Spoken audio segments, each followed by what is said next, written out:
பீகார் முடிந்த உடனேயே தேர்தல் ஆணையம் 12 யூனியன் பிரதேசங்கள் மாநிலங்களுக்கு ஸ்பெஷல் இன்டென்சிவ் ரிவிஷன் செய்ய போகிறோம், அதில் தமிழகமும் ஒன்று என்று சொன்னார்கள். அந்த 12இல் அஸ்ஸாமின் பெயர் சேர்க்கப்படவில்லை.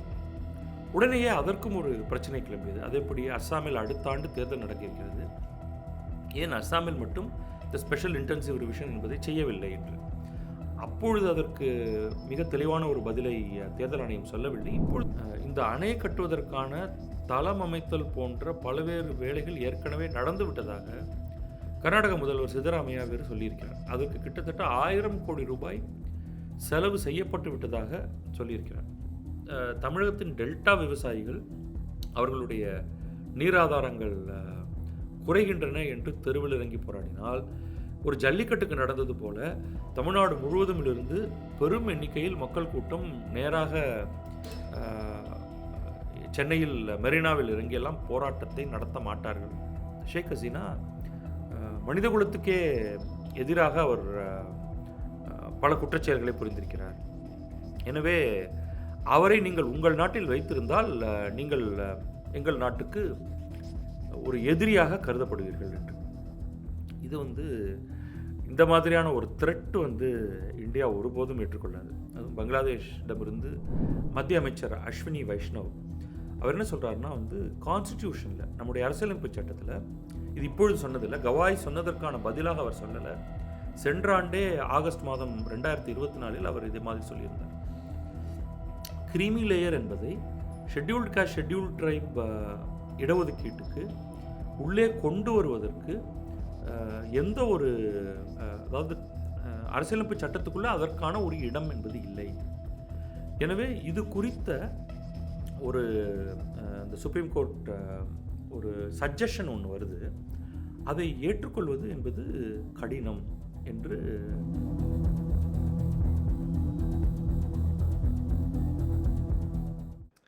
கிழக்கு நியூஸ் நேயர்களுக்கு வணக்கம். நான் பத்ரி சேஷாத்ரி. தினமும் நாம் இந்த செய்தி அலசல் என்னும் நிகழ்ச்சியை உருவாக்கி கொடுத்து கொண்டிருக்கிறோம். இதில் இந்த நாளுக்கான முக்கியமான செய்தித்தாள்களில் வந்திருக்கக்கூடிய செய்திகளை அலசி அதன் பின்னணியை பற்றி சுருக்கமாக பார்க்கிறோம். அதில் இன்றைக்கு நாம் முதலாவதாக பார்க்க இருப்பது அஸ்ஸாம் மாநிலத்தில் நடக்க இருக்கும் special revision of electoral rolls. இது ஸ்பெஷல் இன்டென்சிவ் ரிவிஷன் என்ற ஒன்றை நாம் தமிழகம் தொடர்பாக மிகப்பெரிய செய்தியாக பார்த்து கொண்டிருக்கிறோம். நேற்றைக்கு கூட அதை பற்றி விரிவாக பேசியிருந்தோம். இதில் இது என்ன ஸ்பெஷல் ரிவிஷன்? இப்போ நம்ம இந்த எலெக்ஷன் ரோல்ஸ், எலக்ட்ரல் ரோல்ஸை நாம் 2 விதமானதாக நம்முடைய தேர்தல் ஆணையம் பார்க்கிறது. ஒன்று ஸ்பெஷல் சம்மரி ரிவிஷன். இந்த ஸ்பெஷல் சம்மரி ரிவிஷன் என்றால் ஒவ்வொரு ஆண்டும் சில தகவல்களை சேர்ப்பது, நீக்குவது, மாற்றுவது. ஒரு புதிதாக ஒரு வாக்காளர் சேர்கிறார் ஒரு வீட்டில், ஒரு வாக்காளர் பெயர் நீக்கப்படுகிறது. பல காரணங்களுக்காக அவர் இறந்து போயிருக்கலாம், அவர் வேறு ஒரு ஊருக்கு சென்றிருக்கலாம், திருமணமாகி சென்றிருக்கலாம், இந்த காரணங்களுக்காக. அடுத்தது முகவரி மாற்றம்.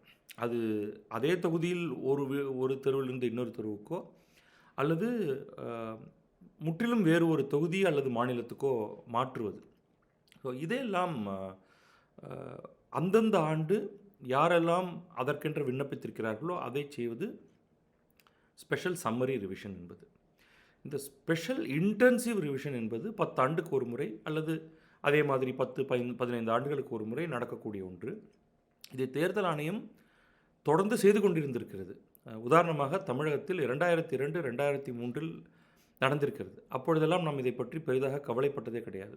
ஆனால் இப்பொழுது இந்த பீகார் ஸ்பெஷல் இன்டென்சிவ் ரிவிஷன், அத்துடன் கூட ராகுல் காந்தி தொடர்ச்சியாக ஓட்சோரி என்று வாக்குகள் திருடப்படுகின்றன, வாக்குகள் ஏமாற்றப்படுகின்றன, தேர்தலை திருடப்படுகிறது என்று மகாராஷ்டிரம், கர்நாடகம், ஹரியானா போன்ற மாநிலங்களை உதாரணமாக காட்டி அவர் ஒரு சில குற்றச்சாட்டுகளை முன்வைக்கிறார். அதோடைய நீட்சியாகத்தான் பீகாரில் ஒரு மிகப்பெரிய புரட்டு வேலை நடந்திருக்கிறது. தேர்தல் ஆணையம் பாரதிய ஜனதாவுடன் கைகோர்த்து கொண்டு இதை செய்திருக்கிறது. கிட்டத்தட்ட 60 லட்சத்துக்கும் மேற்பட்ட வாக்காளர்களின் பெயர்கள் நீக்கப்பட்டிருக்கின்றன என்று ஒரு பெரிய பிரச்சனையை கிளப்பினார்கள். ஆனால் அந்த பிரச்சனையில் அதை பற்றி மக்கள் பெரிதாக கவலைப்படவில்லை. மிகப்பெரிய அளவுக்கு பாரதிய ஜனதாவும் நிதிஷ்குமாரும் இருக்கக்கூடிய என்டிஏவுக்கு வாக்களித்து அவர்களை வெற்றி பெறச் செய்திருக்கிறார்கள். இப்போ இந்த பீகார் முடிந்த உடனேயே தேர்தல் ஆணையம் 12 யூனியன் பிரதேசங்கள் மாநிலங்களுக்கு ஸ்பெஷல் இன்டென்சிவ் ரிவிஷன் செய்ய போகிறோம், அதில் தமிழகமும் ஒன்று என்று சொன்னார்கள். அந்த 12இல் அஸ்ஸாமின் பெயர் சேர்க்கப்படவில்லை. உடனேயே அதற்கும் ஒரு பிரச்சனை கிளம்பியது. அதேபடி அஸ்ஸாமில் அடுத்த ஆண்டு தேர்தல் நடக்க இருக்கிறது, ஏன் அஸ்ஸாமில் மட்டும் இந்த ஸ்பெஷல் இன்டென்சிவ் ரிவிஷன் என்பதை செய்யவில்லை என்று. அப்பொழுது அதற்கு மிக தெளிவான ஒரு பதிலை தேர்தல் ஆணையம் சொல்லவில்லை. இப்பொழுது சொல்லியிருக்கிறார்கள். அவர் சொல்வது என்னவென்றால், இந்த ரெப்ரசன்டேஷன் ஆஃப் பீப்புள்ஸ் ஆக்ட் அதில் ஒரு அஸ்ஸாமுக்கு மற்றும் ஒரு மாற்றம் இருக்கிறது. அந்த மாற்றம் காரணமாக அதுவும் உச்சநீதிமன்றம் அதில் தலையிட்டு அங்கே ஒரு சில வழக்குகள் நடந்து கொண்டிருக்கின்றன. அந்த வழக்குகள் உதாரணத்துக்கு அந்த குறிப்பாக சுப்ரீம் கோர்ட் அந்த சிட்டிசன்ஷிப் குடியுரிமை என்பதை சரியாக கண்காணிக்க வேண்டும் என்பதற்காக தனியாக அஸ்ஸாமுக்கென்று ஒரு சில வரையறைகளை அவர்கள் உருவாக்கியிருக்கிறார்கள். அது நடந்து கொண்டிருப்பதால் அது முடிந்ததற்கு பிறகுதான் இந்த ஸ்பெஷல் ரிவிஷன் என்பது நடக்கும் என்று இப்பொழுது தேர்தல் ஆணையம் சொல்லியிருக்கிறது. இந்த ஸ்பெஷல் ரிவிஷன் என்பது special intensive revision, special summary revision இவ்விரண்டுக்கும் இடைப்பட்டதாக இருக்கும் என்று தோன்றுகிறது. இடைப்பட்டதாக இருக்கும் என்றால், சம்மரி ரிவிஷனில் பெரிய அளவுக்கு வீடு வீடாக சென்று பட்டியலை எல்லாம் சரிபார்க்க மாட்டார்கள். தேர்தல் அலுவலகத்துக்கு வரக்கூடிய இணையம் வழியாகவும் நேரிலேயும் வந்து சேரக்கூடிய விண்ணப்ப படிவங்களை அடிப்படையாக கொண்டு அந்த செயல்பாடு இருக்கும். ஆனால் ஸ்பெஷல் இன்டென்சிவ் ரிவிஷன் என்பதற்கு வீடு வீடாக சென்று அந்த விண்ணப்ப படிவங்களை கொடுத்து மேலும் ஒரு சில சரிபார்த்தல்களையும் செய்துதான் அந்த புது வாக்காளர் பட்டியலை தயாரிப்பார்கள். இந்த ஸ்பெஷல் ரிவிஷன் என்பதற்கு என்னென்ன மாற்றங்கள் இருக்கும் என்பதை நாம் நிச்சயமாக நமக்கு தேர்தல் ஆணையத்திடமிருந்து தகவல்கள் கிடைக்கும். அதை நாம் முழுமையாக பார்த்து விடுவோம். ஆனால் அஸ்ஸாமும் இந்த பட்டியலில் வருகிறது.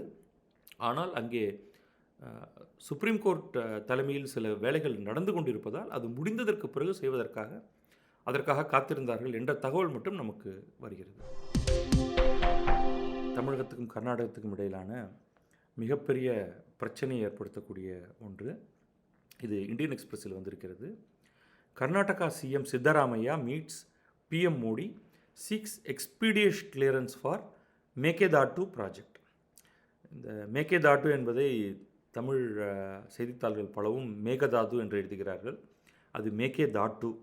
அதை மிகச்சரியாக எழுதுவது இந்து தமிழ் திசை தமிழ் நாளேடு ஒன்று மட்டும்தான். ஸோ அவர்களுக்கு இந்த நேரத்தில் அதற்கான பாராட்டை கொடுத்து விடுவோம். தமிழ் இந்துவிலும் அதற்கான செய்தி வந்திருக்கிறது. மேகேதாட்டு விவகாரம், தஞ்சையில் உச்சநீதிமன்ற உத்தரவு நகலை எரித்த காவிரி உரிமை மீட்பு குழுவினர் கைது. ஸோ இதோடைய முழுமையான செய்தி, அதற்கு பின்னால் உள்ள விவரங்களை பார்த்து விடுவோம். கர்நாடகா காவிரி நதியின் மீது மேகேதாட்டு என்ற இடத்தில் ஒரு அணை ஒன்றை கட்டுவதற்கான ஒரு திட்டத்தை அவர்கள் உருவாக்கியிருக்கிறார்கள். இந்த இடத்துக்கு மேகேதாட்டு என்ற பெயர் என்ன என்றால், காவிரியின் குறுக்காக ஒரு ஆடு கூட தாண்டிவிடும். மேக்கேனா ஆடு, தாட்டுனா தாண்டு, அவ்வளோதான். ஆடு தாண்டு, ஒரு ஆடு கூட தாண்டக்கூடிய அளவுக்கு காவிரி குறுகலாக வரக்கூடிய இடம் என்பதனால் அந்த பெயர்.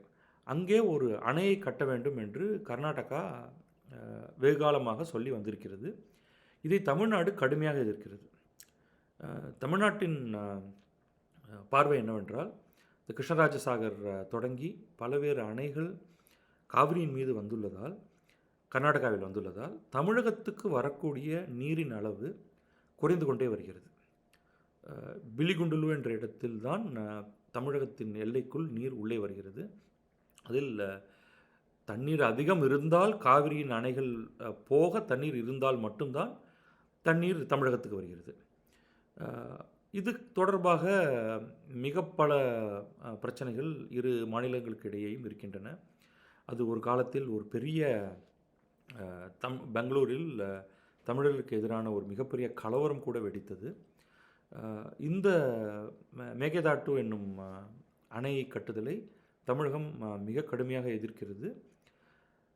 இதற்கு காவிரி நீர் ஒழுங்காற்று ஆணையம் என்று ஒரு அமைப்பு காவிரி நதி நீரை இரு மாநிலங்களுக்கிடையே எவ்வாறு பங்கிடுவது என்பது குறித்து ஏற்படுத்தப்பட்டிருக்கிறது.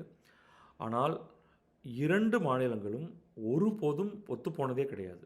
மாறி மாறி ஒருவர் இன்னொருவர் மீது குற்றம் சாட்டுவதும், நீதிமன்றங்களுக்கு செல்வதும், மத்திய அரசின் நீர்வளத்துறைக்கு செல்வதுமாக தொடர்ந்து இருந்து வந்திருக்கிறார்கள். இதில் இந்த விவகாரத்துடைய அடிப்படையில் என்ன நடந்திருக்கிறது என்றால், பணி ஓய்வு பெறக்கூடிய உச்சநீதிமன்றத்தின் தலைமை நீதிபதி PR கவாய் அவர்கள் இந்த ஒரு வழக்கு அவருக்கு முன்னால் வந்திருக்கிறது. இந்த மேகதாட்டு என்பதற்கான வரைவு திட்டத்தை கூட மத்திய அரசின் நதிநீர் அமைச்சரகம் இதை பார்க்கக்கூட கூடாது என்பது தான் தமிழகத்தின் வாதம்.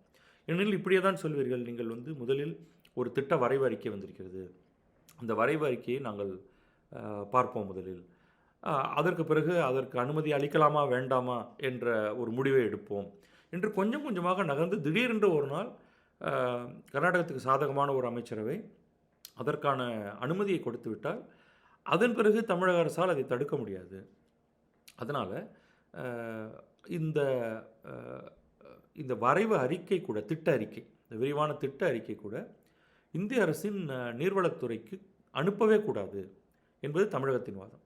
ஆனால் கர்நாடகம் என்ன சொல்கிறது, இந்த இடத்தில் அணை கட்டப்பட வேண்டுமா வேண்டாமா என்பதை நாம் அடுத்தடுத்த கட்டத்தில் தீர்மானித்து கொள்ளலாம்.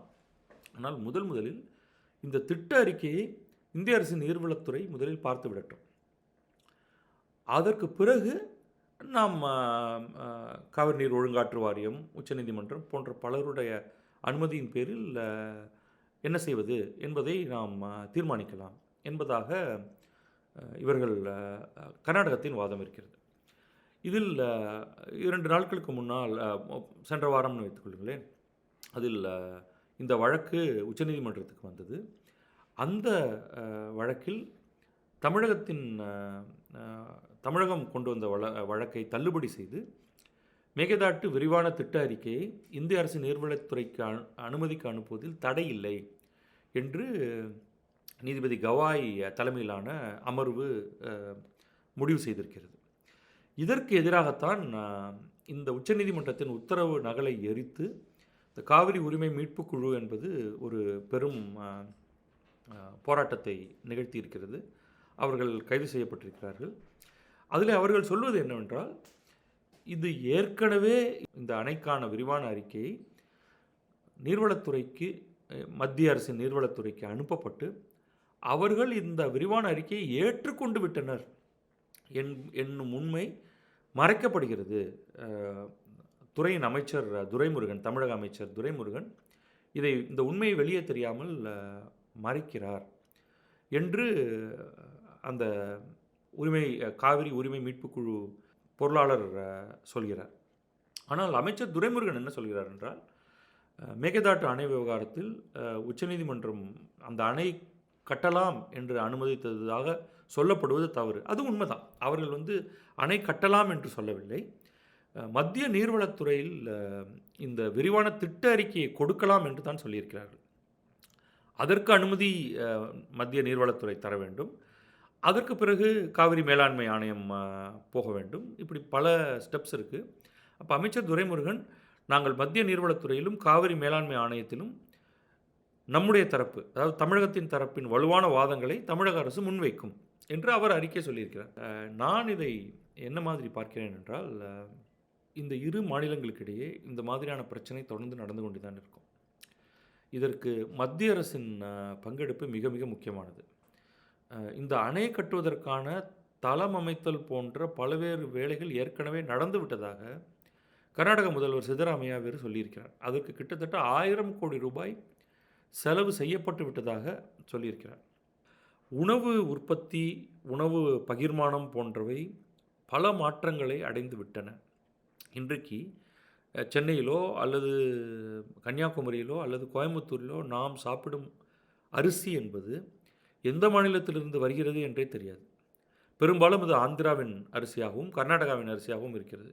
தமிழகத்தின் அரிசி கேரளாவுக்கு செல்கிறது பெரும்பாலும். நான் மொத்தமாக இதுதான் நடக்கிறது என்று சொல்லவில்லை, பெரும்பாலும். அப்படி இருக்கும் பொழுது தமிழகத்தின் டெல்டா விவசாயிகள் அவர்களுடைய நீராதாரங்கள் குறைகின்றன என்று தெருவில் இறங்கி போராடினால், ஒரு ஜல்லிக்கட்டுக்கு நடந்தது போல தமிழ்நாடு முழுவதுமிலிருந்து பெரும் எண்ணிக்கையில் மக்கள் கூட்டம் நேராக சென்னையில் மெரினாவில் இறங்கியெல்லாம் போராட்டத்தை நடத்த மாட்டார்கள். அப்போ என்ன பண்ணணும்? இதை நான் மேலோட்டமாக சொல்ல விரும்பவில்லை. தமிழகம் தன்னுடைய நீர் ஆதாரத்தை சேமித்து, உண்மையிலேயே பல இடங்களில் இன்றைக்கும் கூட இது சாத்தியம், பெரும் எண்ணிக்கையில் ஏரிகளை ஏற்படுத்தி ஏரி பாசனம், ஃபார்ம் பாண்ட் என்று சொல்லப்படுவது, ஒரு பெரிய நிலப்பரப்பில் ஒரு பெரும் குளத்தை ஏற்படுத்தி அதில் இருக்கக்கூடிய குளத்திலிருந்து விவசாயம் செய்வது, அந்த குளத்து நீரிலிருந்து.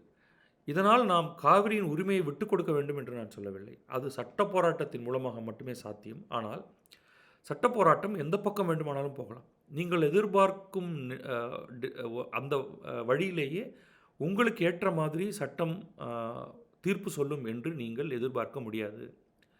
அப்படி ஒரு அட்வர்ஸ் ரிசல்ட் வந்தாலும் உணவு உற்பத்தியை எப்படி அதிகரிப்பது? உண்மையிலேயே உணவு உற்பத்தியை ஒரு கட்டத்துக்கு மேல் நாம் அதிகரிக்க வேண்டி இருக்குமா? அல்லது நாம் முழுவதுமாக இந்த மேனுஃபேக்சரிங், உற்பத்தி, இந்த விவசாயம் என்பதிலிருந்து பொருள் உற்பத்தி என்னும் துறையை நோக்கி நாம் நகர வேண்டுமா போன்ற பல்வேறு கேள்விகளை நாம் கேட்க வேண்டிய நிலையில் இருக்கிறோம். விவசாயம் முக்கியம்தான். ஆனால் அவ்வப்போது நமக்கு சிலர் பயம் காட்டுவார்கள் அல்லவா, விவசாயம் சுருங்கிவிட்டது, எல்லாம் ரியல் எஸ்டேட் ஆகிவிட்டது என்று. அதனாலெல்லாம் நம்முடைய விளைச்சல் குறையவில்லை. சொல்லப்போனால் கடந்த ஆண்டு நம்முடைய விளைச்சல் அதிகரித்திருக்கிறது. தமிழகத்தில் விளைச்சல் அதிகரித்திருக்கிறது, நெல் உற்பத்தி அதிகரித்திருக்கிறது. ஆக இந்த வாட்டர் இன்டென்சிவ் கிராப்ஸ், நெல், கரும்பு போன்றவற்றை தயாரிப்பதை, அதை வயல்களில் நடுவதை பற்றியே நாம் சில மாற்று கருத்துக்களை கொண்டு வர வேண்டியிருக்கிறது. நெல்லுக்கு மாற்றாக மில்லட்ஸ் என்று சொல்லப்படும் சிறுதானியங்கள், இவற்றுக்கெல்லாம் நிறைய தண்ணீர் தேவையில்லை, தண்ணீர் தேங்கி இருக்க வேண்டும் என்ற அவசியம் இல்லை. ஏன்னா நான் திரும்ப சொல்கிறேன், நம்முடைய உரிமையை நாம் விட்டுவிட வேண்டும் என்று நான் சொல்லவில்லை. ஆனால் நீங்கள் எந்த நீதிமன்றத்துக்கு செல்கிறீர்களோ அந்த நீதிமன்றத்துக்கு தங்களுடைய உரிமையை எடுத்துக்கொண்டு இன்னொரு தரப்பும் செல்கிறது. வழக்கு எந்த பக்கம் வேண்டுமானாலும் செல்லலாம். ஆகவே நாம் மாறும் சூழலுக்கு ஏற்ப நம்மை தகவமைத்து கொள்ள வேண்டும். இது இந்த குளோபல் வார்மிங் என்பதும் இதில் ஒரு தாக்கத்தை செலுத்துகிறது. எனவே நாம் 20 ஆண்டுகள் 30 ஆண்டுகள் கழித்து நாம் உண்ணக்கூடிய உணவும் நாம் செய்யக்கூடிய அந்த பயிருமே கூட வேறு விதமானதாக இருக்கும். அதை மனத்தில் வைத்து கொண்டு வருமானத்தை பெருக்கக்கூடிய, வாழ்வாதாரத்தை பெருக்கக்கூடிய, அதே சமயம் நீரை குறைவாக பயன்படுத்தக்கூடிய ஒரு விவசாயத்தை நோக்கி நாம் செல்வது நம்முடைய மாநிலத்துக்கு நல்லது, தமிழகத்துக்கு நல்லது. இதுதான் இந்த விஷயத்தில் என்னுடைய கருத்து. வங்கதேசத்திலிருந்து ஒரு செய்தி. வங்கதேசத்தின் முன்னாள் பிரதமர் ஷேக் ஹசீனா அந்த நாட்டில் நடந்த ஒரு பெரும் மாணவர் மற்றும் பிறர் சேர்ந்து நடத்திய ஒரு புரட்சிக்கு பின் டாக்காவிலிருந்து தப்பி இந்தியாவில் புகழடைந்திருக்கிறார். அது குறித்த ஒரு செய்தி. இது நியூ இண்டியன் எக்ஸ்பிரஸில் வந்திருக்கிறது. Bangladesh demands extradition of convicted former PM Hasina, committed to best interest of people, reacts India. என்ன நடந்திருக்கிறது என்றால், இந்த புரட்சிக்கு பிறகு அவர் ஷேக் ஹசீனா இந்தியா வந்ததற்கு பிறகு இந்த ஒரு பெரிய மாற்றம் ஒன்று அந்த நாட்டில் நடந்தது. இராணுவம் ஓரளவுக்கு கட்டுப்பாட்டை கையில் எடுத்துக்கொண்டது. ஒரு இடைக்கால அரசு ஒன்றை அவர்கள் நியமித்தார்கள். அதன் பிறகு அவர்கள் என்ன செய்திருக்கிறார்கள் என்றால், நீதிபதிகள் அடங்கிய ஒரு குழு ஒன்றை ஏற்படுத்தி, அந்த குழுவில் மக்களுக்கு எதிரான குற்றங்களை இழைத்த ஷேக் ஹசீனா மீது ஒரு வழக்கு தொடுத்தார்கள். அந்த வழக்கு அது ஏன் இன்டர்நேஷ்னல் கிரைம்ஸ் ட்ரிபியூனல் என்று இதற்கு பெயர் வைத்திருக்கிறார்கள் என்று தெரியவில்லை. இது பங்களாதேஷ் உள்ளுக்குள் நடக்கும் ஒரு கோர்ட் தான். அந்த வழக்கில் கிட்டத்தட்ட 1400 பேர் இறப்புக்கு காரணமாக இருந்த ஷேக் ஹசீனாவுக்கு மரண தண்டனை அறிவிக்கிறோம் என்று அந்த அந்த இதற்கென தனியாக உருவாக்கிய அந்த நீதிமன்றத்தில் ஒரு முடிவு வந்திருக்கிறது. உடனே அதை காரணமாக வைத்து எங்கள் நாட்டின் பிரஜை ஒருவர், அவருக்கு எங்கள் நாட்டில் ஒரு சட்டப்பூர்வமாக இயற்றப்பட்ட ஒரு தண்டனை இருக்கிறது. எனவே அந்த தண்டனைக்காக அவரை எங்கள் நாட்டுக்கு நீங்கள் அனுப்ப வேண்டும் என்று கேட்டிருக்கிறார்கள். இதில் அந்த யாரெல்லாம் அந்த நீதிபதிகள்னால், ஏற்கனவே சில நீதிபதிகளை எல்லாம் உச்சநீதிமன்றத்தில் இருப்பவர்களெல்லாம் துரத்திவிட்டு வேறு நீதிபதிகள் நியமிக்கப்பட்டு மிரட்டப்பட்டு இந்த மாதிரியான ஒரு ரிசல்ட் வருவதாக செய்திருக்கிறார்கள் என்று அது குறித்த ஒரு செய்தியும் வருகிறது. இதை இந்தியா நிச்சயம் ஒருபோதும் ஏற்றுக்கொள்ளாது. அவர்கள் நாங்கள் இதெல்லாம் பார்த்துக்கிட்டு இருக்கோம். என்ன சொல்கிறாங்கன்னா, India remains committed to the best interest of the people of Bangladesh, including in peace, democracy, inclusion and stability in that country. We will always engage constructively with all stakeholders to that end என்று இந்தியாவின் வெளியுறவுத்துறை அமைச்சகம் சொல்லியிருக்கிறது. நாங்கள் பங்களாதேசத்தில் அமைதி நிலவி அங்கே அனைவரையும் உள்ளடக்கியதாகவும் ஒரு நிலையான தன்மையுடைய குடியாட்சி நடப்பதற்கும் என்னவெல்லாம் செய்ய வேண்டுமோ அதற்கு நாங்கள் we are committed, அதுதான் எங்களுடைய கருத்தும் கூட என்று ஒரு பொத்தாம் பொதுவாக சொல்லியிருப்பதிலிருந்து என்ன சொல்கிறார்கள் என்றால், நாங்கள் ஷேக் ஹசீனாவை அனுப்பப் போவதில்லை என்று. ஆனால் பங்களாதேஷ் அயலுறவுத்துறை அமைச்சரகம் அவங்க என்ன சொல்கிறாங்கன்னா, 2 நாடுகளுக்கும் இடையே பைலேட்ரல் எக்ஸ்ட்ரடிஷன் அக்ரிமெண்ட் இருக்கிறது. அதாவது ஒரு தேடப்பட்டு வரும் குற்றவாளி இந்த 2 நாடுகளுக்கு இடையே ஒரு நாட்டிலிருந்து இன்னொரு நாட்டில் இருந்தால், எந்த நாட்டிலிருந்து அவர் வந்தாரோ, எந்த நாட்டில் அவர் மீது குற்றச்செயல்கள் புரிந்ததாகவும் அவர் தண்டிப்பதற்காக அவர் திருப்ப அனுப்பப்பட வேண்டும் என்று இருக்கிறதோ, இன்னொரு நாடு அவரை நாடு கடத்த வேண்டும். எனவே நீங்கள் உடனடியாக ஷேக் ஹசீனாவை அனுப்பிவிடுங்கள் என்று பங்களாதேஷ் கேட்கிறது. மேலும் அவர்கள் என்ன சொல்கிறாங்கன்னா, ஷேக் ஹசீனா மனிதகுலத்துக்கே எதிராக அவர் பல குற்றச்செயல்களை புரிந்திருக்கிறார். எனவே அவரை நீங்கள் உங்கள் நாட்டில் வைத்திருந்தால் நீங்கள் எங்கள் நாட்டுக்கு ஒரு எதிரியாக கருதப்படுவீர்கள் என்று. இது இந்த மாதிரியான ஒரு த்ரெட் இந்தியா ஒருபோதும் ஏற்றுக்கொள்ளாது. அதுவும் பங்களாதேஷிடமிருந்து வரக்கூடிய இந்த த்ரெட் இருக்கு இல்லையா, அதை இந்தியா நிச்சயமாக அதை புறந்தள்ளும்.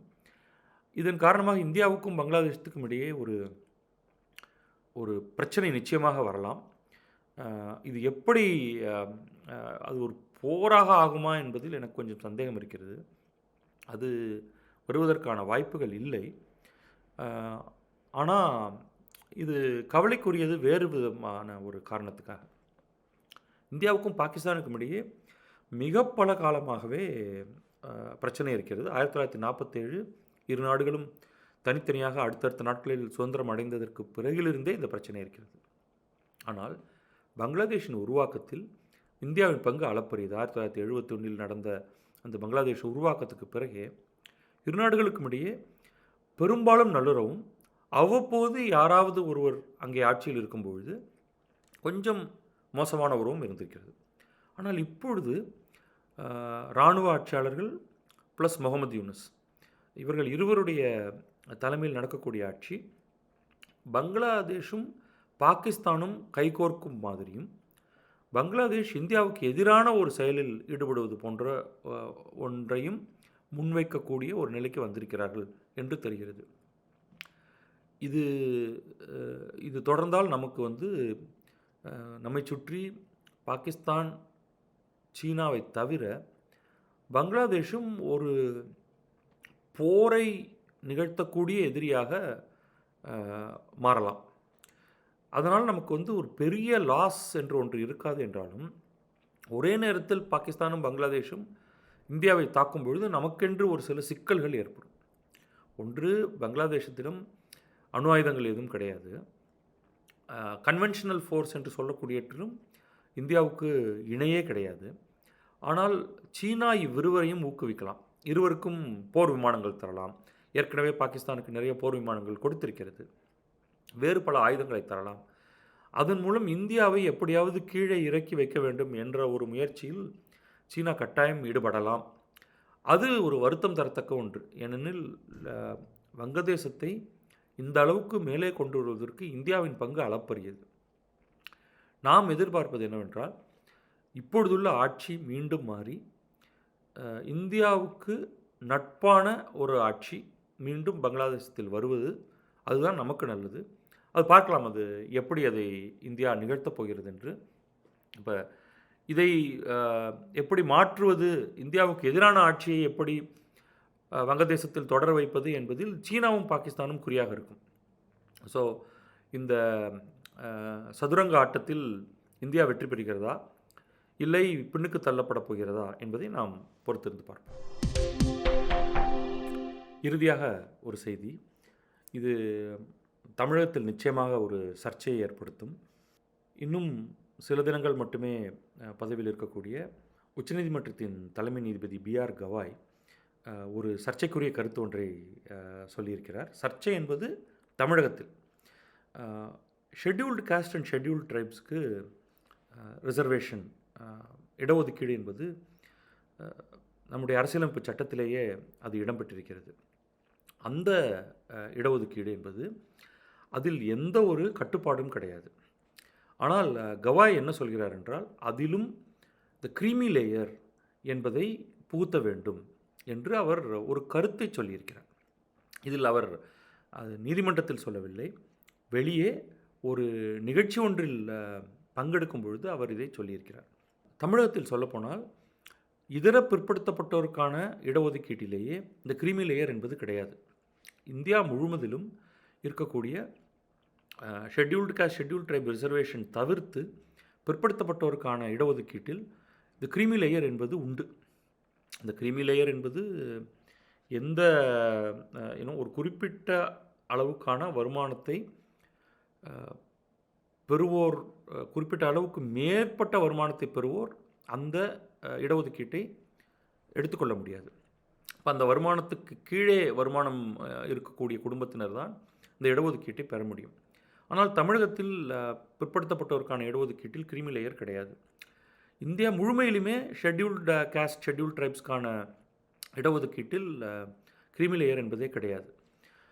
இப்போ தமிழகம் இதை எந்த மாதிரி பார்க்கிறது என்றால், க்ரீமி லேயர் என்பதே, க்ரீமி லேயர் அதாவது இந்த இடஒதுக்கீடு என்பதே ஒருவர் பல ஆண்டு காலமாக, பல நூறாண்டு காலமாக, தமிழகத்தில் கேட்டிங்கன்னா பல 1000 ஆண்டு காலமாகன்னு சொல்லுவாங்க, நடந்திருக்கக்கூடிய பாகுபாட்டை மாற்றுவதற்காக கொண்டு வந்திருப்பது என்று இங்கே உள்ள கருத்தாக்கம் இருக்கிறது. எனவே இதற்கும் வருமானத்துக்கும் சம்பந்தம் இல்லை.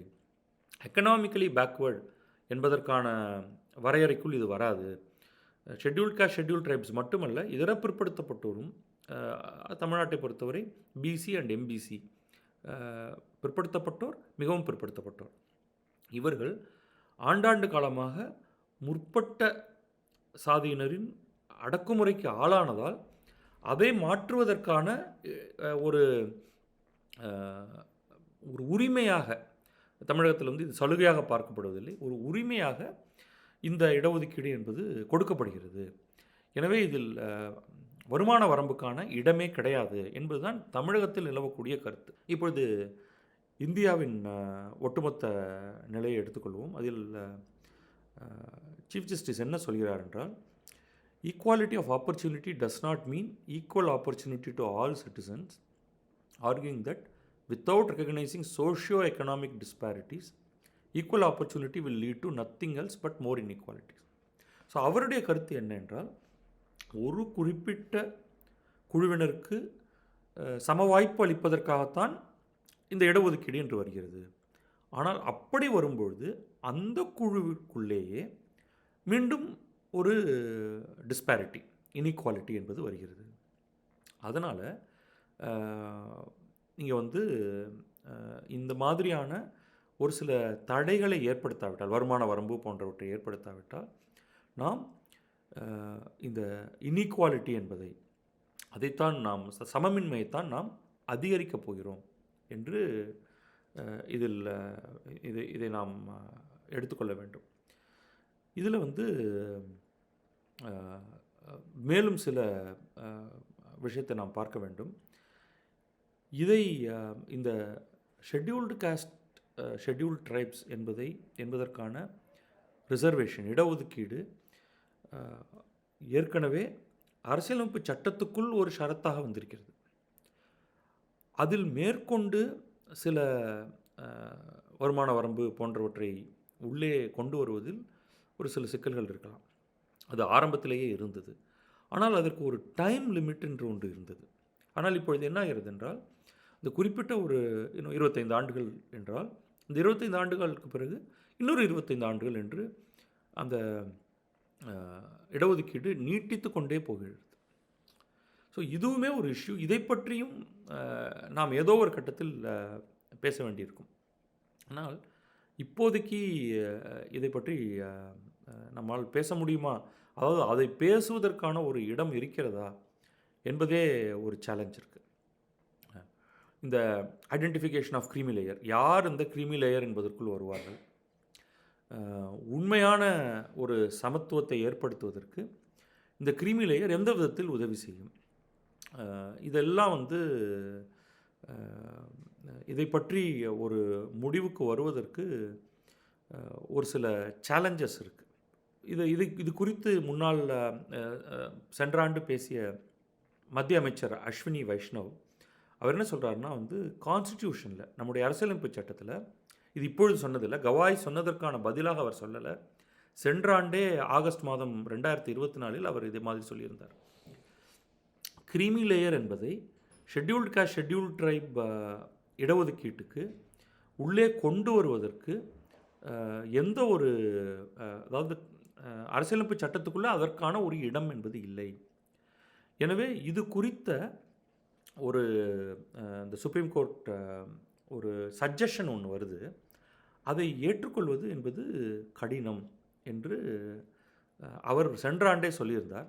இப்பொழுது கவாய் மீண்டும் இதை சொல்லியிருப்பது எந்த மாதிரி மேலும் இந்த டிஸ்கஷன் என்பதை கொண்டு வரும். இதுக்கு ஃபார் அண்ட் அகெயின்ஸ்ட் அது ரொம்ப அவசியம். அதற்கு பிறகு நாம் ஏதோ ஒரு முடிவை நோக்கி போகலாம். ஆனால் இவையெல்லாம் பேசப்பட வேண்டியவை. அந்த விதத்தில் தமிழகத்தில் இது தொடர்பாக ஒரு பெரிய டிஸ்கஷன் நடக்கணும். இது கவாயிடமிருந்து வருவது முக்கியமானது. ஆனால் இதுக்கு நியாயமான ஒரு விவாதம் என்பது தமிழகத்தில் நடக்குமா அப்படின்னு தெரியல. ஏன் இந்திய அளவில் நடக்குமா என்பதே தெரியவில்லை. அதை பார்ப்போம் அது எப்படி என்பதை. இன்றைக்கு என்னுடன் சேர்ந்து இந்த செய்தி அலசலில் பங்கெடுத்து உங்கள் அனைவருக்கும் என்னுடைய வணக்கத்தை தெரிவித்துக் கொள்கிறேன்.